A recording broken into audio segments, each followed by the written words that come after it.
अभी तक तो छात्र तय करते थे कि उनका कितना ज्यादा क्वेश्चन सही है, उनका होगा या नहीं होगा। लेकिन जब नॉर्मलाइजेशन ये लोग लागू कर देंगे, उससे छात्र को इसके बारे में जानकारी नहीं होगा कि कौन ज्यादा क्वेश्चन सही किया है, उसका नॉर्मलाइजेशन के माध्यम से ये लोग कम कर देंगे, कौन कम किया है उसका ज्यादा कर देंगे। हम लोग कल सुबह से ही यहाँ पे डटे हुए हैं और बिना खाए पिए बिल्कुल खुली आसमान के नीचे हम हमारी बहनें छात्र छात्राएं दोनों यहाँ संघर्षरत हैं। हम तब तक करेंगे जब तक हमारी पीड़ा को, हमारे दर्द को, हमारी मांग को हमारा आयोग स्वीकार नहीं कर लेता। जो आयोग ने 5 नवंबर को जो नोटिस जारी किया था, बस उसी को उन्होंने इलोबरेट करके हम लोग को समझाने की कोशिश की। जो हम लोग छात्र यहाँ पे आए हुए हैं, हमारा धरना पूरी तरह से शांतिपूर्वक ही रहेगा। हम लोगों की डिमांड है कि 2 शिफ्ट में एग्जाम नहीं होने चाहिए और नॉर्मलाइजेशन नहीं होना चाहिए। इसके पहले जो प्रक्रिया अपनाई जाती थी पीसीएस में, वही प्रक्रिया आरओ और पीसीएस दोनों में अपनाई जाए। शुचितापूर्ण एग्जाम कराने के लिए हमें सेंटरों की संख्या कम मिल रही है, इसलिए हम जो है उसको कई शिफ्टों में कर रहे हैं। क्या प्रशासन हमारा इतना नपुंसक हो गया है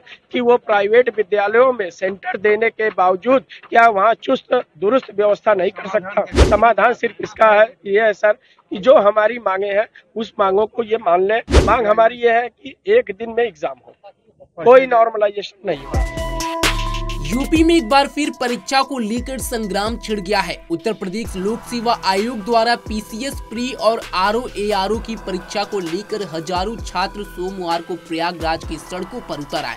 यूपीपीएससी आरओ एआरओ परीक्षा को 2 दिन कराने के निर्णय के विरोध में छात्रों ने सोमवार सुबह से लोक सेवा आयोग के गेट पर धरना प्रदर्शन शुरू किया, जो देर रात शाम तक जारी रहा।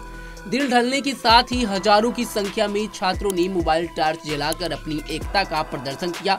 छात्रों की मांग है कि एक दिन में एक शिफ्ट में ही पीसीएस प्री 2024 और आरओ और एआरओ प्री की परीक्षाएं कराई जाए, जिसके बाद से अभी भी छात्रों का हंगामा जारी है और सड़कों पर छात्र जमकर हल्लेबाजी कर रहे हैं और अपना विरोध प्रदर्शन भी जता रहे हैं। विरोध प्रदर्शन में शामिल छात्रों ने इसको लेकर के क्या कुछ कहा, उसे आप सुने।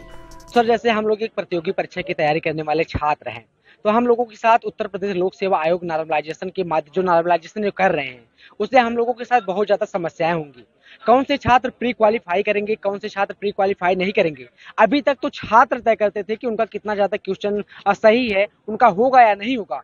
लेकिन जब नॉर्मलाइजेशन ये लोग लागू कर देंगे, उससे छात्र को इसके बारे में जानकारी नहीं होगा कि कौन ज्यादा क्वेश्चन सही किया है, उसका नॉर्मलाइजेशन के माध्यम से ये लोग कम कर देंगे, कौन कम किया है उसका ज्यादा कर देंगे। तो इससे हम लोगों के साथ भविष्य में बहुत ज्यादा समस्याएं आने वाली हैं। अभी आपने पूछा कि हम आह्वान क्या कर रहे थे मोबाइल फोन पे, तो मैं आपसे बताना चाहता हूं कि मैं छात्रों से, अपने साथियों से फोन करके, उनके वीडियो कॉलिंग करके उन्हें आंदोलन स्थल के बारे में उन्हें दिखा रहे थे और उनसे आह्वान कर रहे थे कि आप लोग अपने सभी साथियों को, अपने दोस्तों को, जो भी आपके पास व्हाट्सएप ग्रुप हो, जो भी आपके पास सोशल मीडिया प्लेटफॉर्म हो, आप लोग वहां पर जाकर अपने साथियों को आह्वान करिए कि जो आपके भाई, जो आपके बड़े भाई, जो आपके यहाँ पर जो सीनियर हैं, जो आंदोलन कर रहे हैं, आप लोग उनका सपोर्ट करिए। क्योंकि यदि आज आप लोग यहाँ पर आंदोलन स्थल पर आकर यदि आप लोग सपोर्ट यहाँ पर नहीं करेंगे, तो भविष्य में अभी जो उत्तर प्रदेश लोक सेवा आयोग मनमानी कर रहा है, यदि आज हम लोग इस लड़ाई को नहीं जीतेंगे तो ये लोग और भी मनमानी करेंगे, हम लोग कुछ भी नहीं कर पाएंगे। तो आज आंदोलन आप ज्यादा बढ़ाएंगे?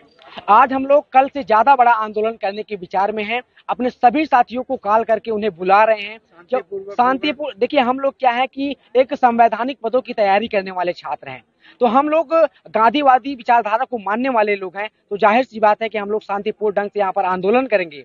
और जो हमारी बड़ी बहनें हैं, जो हमारी छोटी बहनें हैं, उनसे निवेदन है कि कल भारी संख्या में यहाँ पर छात्राएं भी आई हुई थी, आज भी आप लोग यहाँ पर आइए।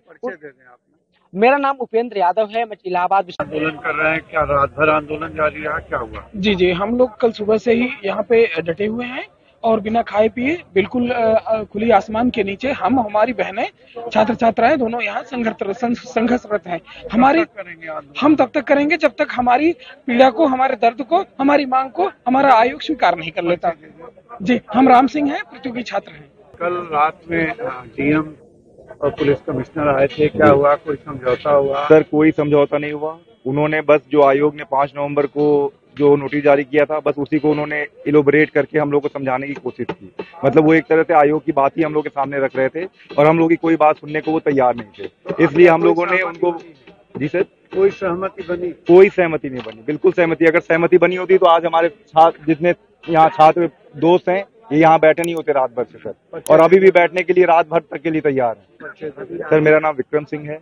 मैं तो अवरोध क्या है और कैसे समाप्त होगा? क्या शांतिपूर्वक धरना प्रदर्शन है या क्या है? फिलहाल जो हम लोग छात्र यहाँ पे आए हुए हैं, हमारा धरना पूरी तरह से शांतिपूर्वक ही रहेगा।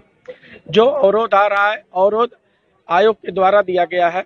उनका कहना, हम लोगों की डिमांड है कि 2 शिफ्ट में एग्जाम नहीं होने चाहिए और नॉर्मलाइजेशन नहीं होना चाहिए। इसके पहले जो प्रक्रिया अपनाई जाती थी पीसीएस में, वही प्रक्रिया आरओ और पीसीएस दोनों में अपनाई जाए। आयोग का कहना है कि शुचितापूर्ण एग्जाम कराने के लिए हमें सेंटरों की संख्या कम मिल रही है, इसलिए हम जो है उसको कई शिफ्टों में कर रहे हैं। हमारा कहना यह है कि 75 जिले हैं, क्या आपको ऐसे विद्यालय नहीं मिल पा रहे हैं? ये कहते हैं कि हमको सिर्फ सरकारी विद्यालय चाहिए, प्राइवेट विद्यालय नहीं चाहिए। क्या प्रशासन हमारा इतना नपुंसक हो गया है कि वो प्राइवेट विद्यालयों में सेंटर देने के बावजूद क्या वहाँ चुस्त दुरुस्त व्यवस्था नहीं कर सकता? समाधान सिर्फ इसका है, ये है सर कि जो हमारी मांगे हैं उस मांगों को ये मान लें। पूर्व मांग हमारी ये है कि 1 दिन में एग्जाम हो, कोई नॉर्मलाइजेशन नहीं हो। सौरभ सिंह।